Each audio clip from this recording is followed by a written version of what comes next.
do you believe that religions, given their nature, can they actually coexist with each other? And do you believe that it's really possible for people to really express their beliefs? Is, I think I'll start with. Well, what do you mean by can they coexist with each other? I mean, in some sense, they do. Yeah. So to well, if I may ask, or my question, if, for example, if you're talking about Islam and they are vehemently against other people practicing other beliefs, so much so that they have specific commandments that you are to kill them, right? Even though you say that's wrong, is that their beliefs? Like, can they practice that? Or like the previous example I used is with the Christian who said that homosexuality is wrong in the last show, or a couple shows ago. Mm-hmm. It's wrong, but is that their beliefs? Like, can they practice that? And can they be discriminatory if that's their religious beliefs? No, they can't practice that and coexist. I mean, they can believe that, which may be as far as their religion goes. But obviously, I mean, we have a complicated system of law, which is sort of pithily summed up by one guy who I forget, who said something like, your right to swing your fist ends where my nose begins.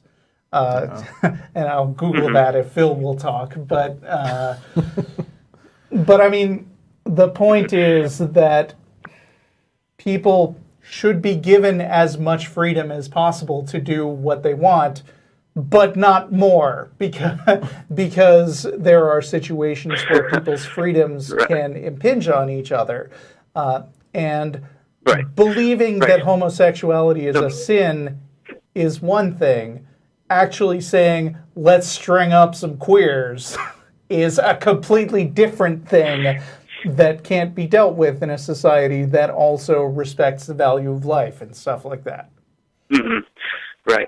So yeah, and I kind of knew you were going to respond. So to kind of reemphasize, sure, I agree with you that that definitely should be the case, where we should kind of allow people to express their beliefs, as much as they can, so much so that it doesn't impinge on someone else's right to express their beliefs. But if it's their religion, if they say that I believe in this and this is what my doctrine tells me, can they express that? And so I guess another question would be, do you believe that there are certain boundaries? And if there are boundaries, then is it truly religious freedom? Well, I mean, of course there are boundaries.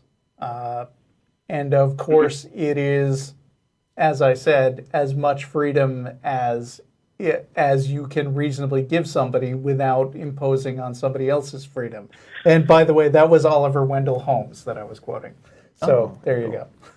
Yeah, it's as much freedom as the framework of the society that the people are interacting in allows on that side. So like Russell was saying, it's for someone actually having, and people in the United States, there's quite a few that do have the view that, well, why? Because it said so, or God said so, or however they phrase it on its side. And having that belief, that, like I said, that's one thing. Having that portion, talking to your family and friends about it, it's your belief. It's kind of cut off for a little bit there. But can you hear us? Yeah. Are you good? I mean, I I'm think here. he can because you're still in my ear. Okay. But yeah, I think as soon as that crosses into, well, I'm not going to, someone's walking into my store who's, that wants, a gay wedding cake, and I say, well, no, I'm not going to serve you. Well, why? Because my religion says, oh, no, that I can't serve you, that, you're an abomination, you're a sin, whatever else. Yep. At that point, you cross, the laws of society that govern our interactions with one another within that society. And that depends and is complicated sure. Because in a lot of cases there are areas like, for instance, can you have a private club where, for the sake of argument, you have to be an atheist to be a member? Yes, you can. Yeah. And somebody would say that is discrimination against Christians. But I mean, in general, people are free to break down and segment into groups of voluntary association that discriminate against people in some way. and there's not a social conflict. The reason that the cake baking example is a serious issue is because we as a society have developed a system of laws where some things like public businesses are defined in ways that stems in a lot of ways from historical circumstances, like, for instance, during the 50s and 60s, there were restaurants that would simply refuse to serve black people. And if enough of the restaurants in the area collaborate on that, then you get in a situation where black people are denied certain rights that they can't get anywhere because there's effectively a conspiracy to shut them out. Yeah. So, and that's where stuff like anti-discrimination laws come from and are more reasonable than some people might characterize them.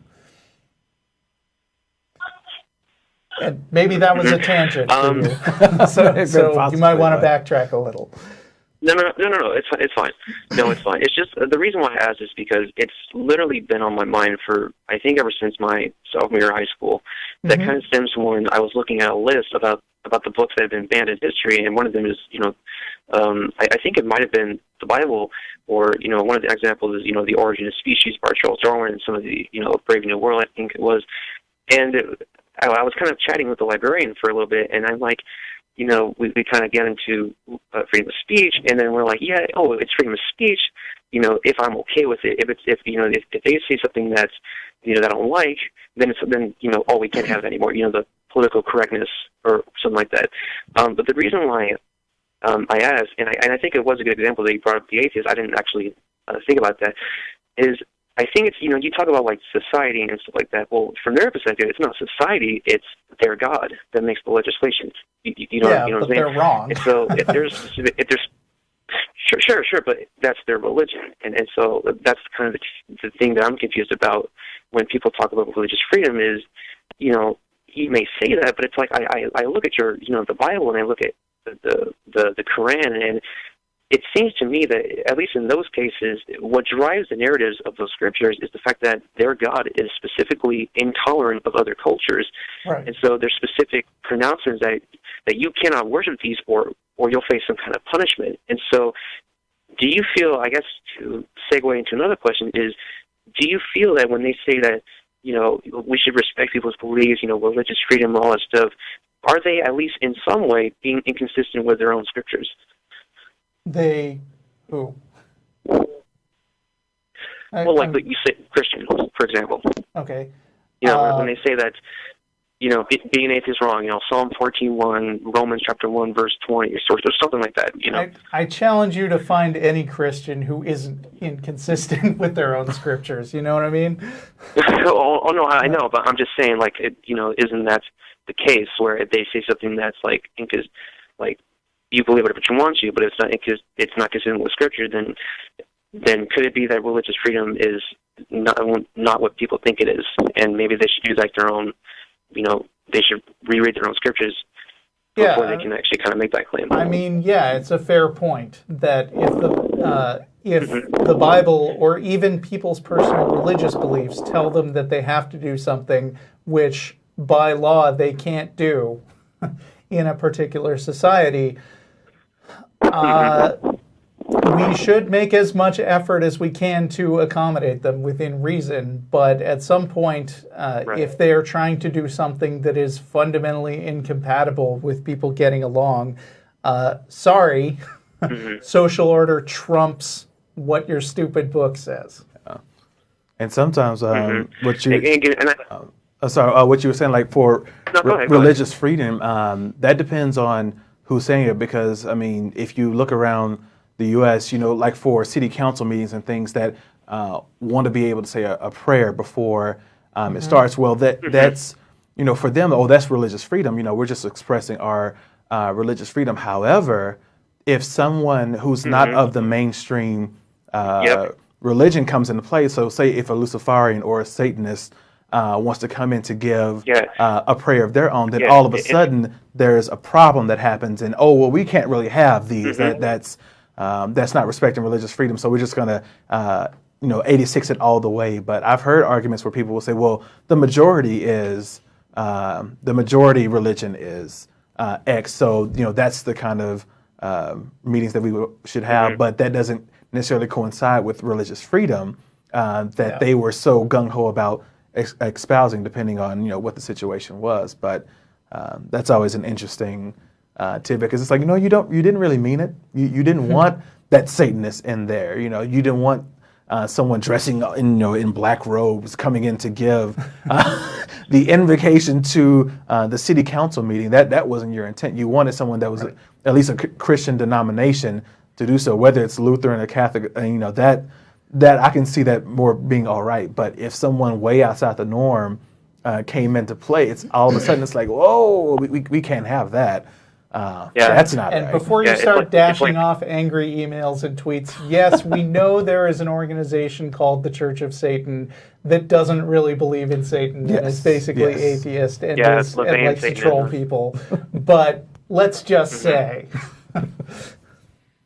But I use the example of Satanists because that has come up in multiple places around the U.S., which is awesome, honestly. Right. When they challenge that religious freedom moniker that local towns or cities or whomever were trying to kind of push forth, and they're coming and say, okay, religious freedom, awesome, we're on board too. So what was Sign us up.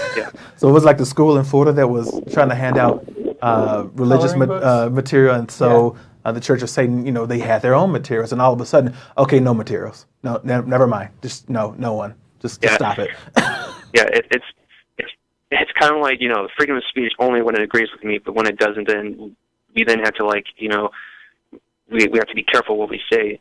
It's freedom of speech, when it applies to me, but not to everybody else.